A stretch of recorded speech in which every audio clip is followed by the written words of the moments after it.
Hello everyone.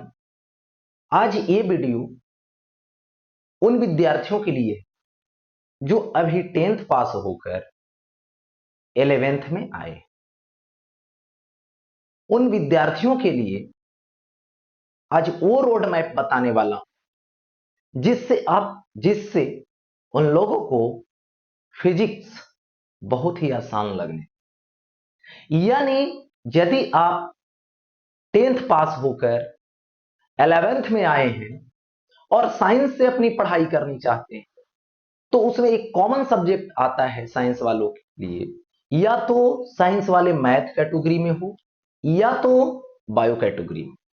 उनके लिए physics एक ऐसा सब्जेक्ट है जो कॉमन माना जाता है, यानी मैथ ग्रुप वाले को भी पढ़ना पड़ता है और बायो ग्रुप वाले को भी पढ़ना पड़ता है। लेकिन प्रॉब्लम यह होता है कि एक ऐसा सब्जेक्ट है जो कि बच्चों को रिपेल ज्यादा करता है, रिपल्सन ज्यादा होती है। जिसका मेन वजह क्या है, कैसे इसके रिपल्सन से बचे, इसका जो इंटरेक्शन है वो अच्छे से बन नहीं पाता है, क्या करें कि उनका मतलब फिजिक्स के साथ इंटरेक्शन हो। उन चीजों को आज एक रोड मैप की तरह बताने वाले हैं, जो उन विद्यार्थियों के लिए खास होने वाला है जो अभी 11th में आए हैं और साइंस लेकर पढ़ाई करना चाह रहे हैं या फिर पढ़ाई अपना स्टार्ट कर चुके हैं। तो उनका एक आसान सा आज रोड मैप बताने। तो चलिए स्टार्ट करते हैं आज की रोड मैप के बारे में। तो सबसे पहले दो डिफरेंस आए, एक है स्मार्ट वर्क और एक है हार्ड वर्क। तो सबसे पहले जो पढ़ना है वो प्लानिंग वे में पढ़ना है, क्योंकि जैसे बच्चे 10th करके आते हैं 11th में आते हैं तो उनके लिए सबसे बड़ा फैक्टर होता है, वो होता है सिलेबस का डिफरेंस। 10th की जो सिलेबस होती है फिजिक्स की वो बहुत छोटा है, और यहां पे 11th में आते हैं तो इसकी फिजिक्स की जो स्टोरी है यानी फिजिक्स की जो सिलेबस है उसके रेस्पेक्ट में कहीं ज्यादा है, जिसको एक प्लानिंग वे में ही करना पड़ता है। यदि आप प्लान वे में नहीं करेंगे तो फिर आपको दिक्कत आने लगेगी, टॉपिक में कंफ्यूजन आने लगेगा, टॉपिक से धीरे धीरे रिश्ता टूटने लगेगी। रिश्ता को बनाए रखने के लिए आपको प्लानिंग करना पड़ेगा, स्टार्टिंग से ही प्लानिंग करके चलना पड़ेगा, नहीं तो इसी के जैसा बन जाए। देखिए ये हार्ड वर्क कर रहा है और ये जो है स्मार्ट वर्क कर रहा हूं, क्योंकि पहले से ये प्री प्लानिंग किया कि मैं आसानी से कैसे कर सकता हूं। तो किसी भी काम करने के लिए आपको एक प्री प्लानिंग की जरूरत है। आप प्लान्ड वे में कर सकते हैं उसको, तो वो आसानी से कर सकते हैं। तो शुरुआत आखिर कैसे किया जाए, इसकी शुरुआत कैसे करें। तो सबसे पहले आप साइंस लिए हैं तो आपको ये डिसाइड करना पड़ेगा, डिसाइड कर लेना पड़ेगा कि आपको करना क्या है। आप जो साइंस लेकर पढ़ाई कर रहे हैं वो क्यों पढ़ रहे हैं, किस लिए पढ़ रहे हैं, इसकी सबसे पहले जानकारी आपको लेनी पड़ेगी और खुद ही आपको ढूंढना पड़ेगा, अपने आप में डिसाइड करना पड़ेगा।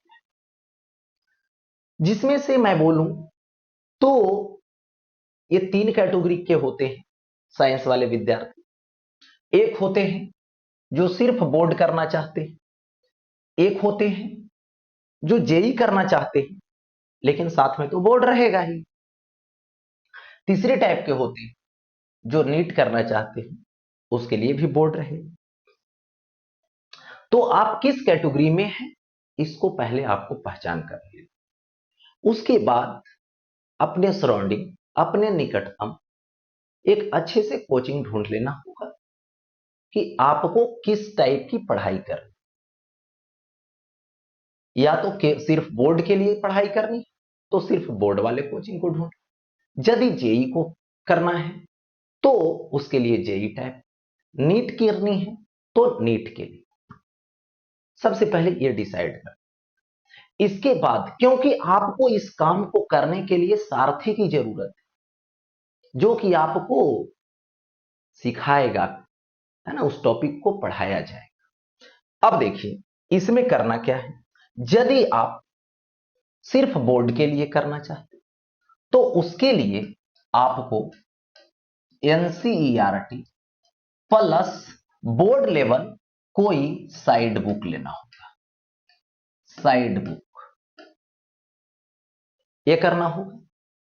यदि आप जेई करना चाहते तो इसके लिए आपको एनसीईआरटी प्लस आप जिस कोचिंग को ज्वाइन करते उसकी स्टडी मटेरियल और डीपी साथ में मिलेगा आपको स्टडी मटेरियल।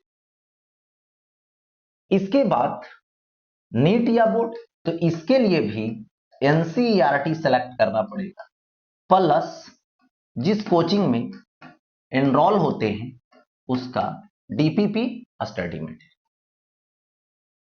तो ये 3 कैटेगरी में आप किस कैटेगरी में हैं ये पहले आप डिसाइड कर लीजिए और उसी की तरह आपको वर्क करना होगा। चलिए आगे बढ़ते हैं। अब आते हैं कि इसका मेथड क्या हो। तो सबसे पहले आपको पढ़ने की इच्छा को जगाना कि मुझे पढ़ना है। सबसे पहला ये, क्योंकि जब आप पढ़ना चाहेंगे तो आपको पढ़ाया जाएगा, आपको सिखलाया जाएगा। लेकिन यदि आपको ये मन में है कि नहीं पढ़ना है तो फिर कोई भी ताकत आपको पढ़ा भी नहीं सकती। ठीक है, तो सबसे पहले ये आपको खुद सोचना होगा कि मुझे पढ़ा। तो दूसरा आएगा आपको प्रतिदिन पढ़ना। यदि आप डेली रूटीन अपना मेंटेन नहीं करते तो आपकी पढ़ाई में एरर आने लगे, आपको समझ में कम आना शुरू हो जाएगा। टॉपिक जैसे ही बैकलॉग लगेगा तो आगे का टॉपिक लगेगा पीछे छूट गया है इसलिए समझ में नहीं आ रहा है, आपको साइकोलॉजिकल इफेक्ट पड़ने लगेगा, साइकोलॉजिकल प्रेशर पड़ने लगेगा और आपका इंटरेक्शन धीरे धीरे समाप्त होने लगेगा। तो यदि आपको इंटरेक्शन बनाए रखना है तो आपको प्रतिदिन पढ़ना होगा। आगे आता है क्लास में सक्रिय रहना। आप जिस कोचिंग में को ज्वाइन किए हैं, कोचिंग में पढ़ रहे हैं तो कहीं क्लास पढ़ रहे हैं तो सबसे पहले जो टीचर पढ़ा रहे हैं उसको अच्छे से सुनिए, इनपुट लीजिए पहले। तो आपको क्लास में सक्रिय रहना पड़ेगा, आपको अच्छे से सीखना पड़ेगा, मतलब सुनना पड़ेगा वहां पे। ये हो गया। इसके बाद जो टॉपिक चल रहा है उस टॉपिक जो पढ़ रहे हैं या तो कल पढ़ने वाले हैं कोचिंग में क्लास में तो उससे पहले आप टेक्स्ट बुक में पढ़ लीजिए, या इतना नहीं कर सकते हैं तो जब क्लास में टॉपिक पढ़ाई हुई उसके तुरंत आइए बाद और तुरंत घर पे टेक्स्ट बुक जरूर पढ़ें, यानी एनसीईआरटी पढ़ें या तो फिर जो साइड बुक लिए हैं बोर्ड वाले वो पढ़ें, या तो जो है जेई नीट वाले जो स्टडी मटेरियल मिला है उसको जरूर पढ़ें साथ में। तो उस टॉपिक को आप रीड जरूर कीजिए, या तो आफ्टर या तो बिफोर, लेकिन इंटरवल ज्यादा का नहीं होगा, जस्ट बिफोर या फिर जस्ट आफ्टर होना चाहिए। तो आपको अपने आप एनर्जी फुल लगने लगेगा और फिजिक्स भी फ्रूटफुल लगने लगेगा। ये हो। आगे बढ़ते हैं, एग्जाम्पल को सॉल्व करना है। आपकी जो एनसीईआरटी में एग्जाम्पल दे रखा है, जैसे आप टॉपिक पढ़ते हैं उसके तुरंत बाद एग्जाम्पल लगा। जो साइड बुक लिए हैं बोर्ड वाले उसमें भी एग्जाम्पल लगा, तुरंत उसको सॉल्व कीजिए। और सभी लोग जो भी बुक यूज कर रहे हैं उसका एग्जाम्पल जरूर सॉल्व कीजिए। इसके बाद जो जेई और नीट वाले हैं उनको जो डीपीपी मिलता है डेली प्रैक्टिस प्रॉब्लम वो जरूर सॉल्व करें। साथ ही साथ जो एनसीईआरटी है उसका एक्सरसाइज सॉल्व करें। ठीक है, और जो स्टडी मटेरियल में एक्सरसाइज दिया जाता है उसको सॉल्व कीजिए। और जो बोर्ड वाले बच्चे हैं जो साइड बुक लिए हैं वो एक्सरसाइज सॉल्व कीजिए, लेकिन कीजिए, करना पड़ेगा। ठीक है, और ये प्लानिंग वे में चलते रहेगा रेगुलरिटी में, हर टॉपिक के साथ, हर चैप्टर में, तो आसानी से कर पाए। 7 नंबर में है जो है टेस्ट। आप टॉपिक वाइज टेस्ट दीजिए, चैप्टर वाइज टेस्ट दीजिए, लेकिन टेस्ट से भागिए मत। टेस्ट देना आपके लिए एक पैरामीटर का काम करेगा कि आप जो पढ़ रहे हैं क्या वो सवाल बना पा रहे हैं कि नहीं, उसी से आपको जजमेंट होगी। दूसरी बात, जब टेस्ट में अच्छा करने लगेगा तो और आपको मजा आने लगेगा, तो ये टेस्ट देना भी जरूरी। और सबसे खास बात जो रहा वो है रिवीजन का। आपको रिवीजन करना, वो रिवीजन जो पढ़ाई होती है उसको रिपीट करना पड़ेगा, ये भी एक मैटर है। इस रिवीजन को कैसे करना है इसको अगले वीडियो में भी हम बताएंगे कि रिवीजन आप कैसे करेंगे जो आसानी से हो, ज्यादा कष्ट नहीं हो और अच्छे से माइंड में रहे भी।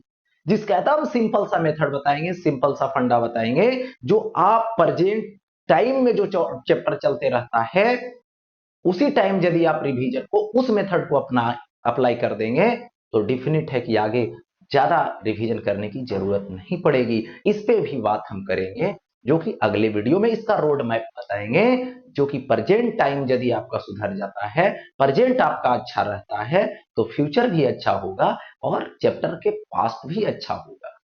तो आप प्रेजेंट टाइम में जो चैप्टर चल रहा है उसको अच्छा करने का प्रयास करें, अपने आप पास्ट भी ठीक रहेगा और फ्यूचर भी ठीक रहेगा।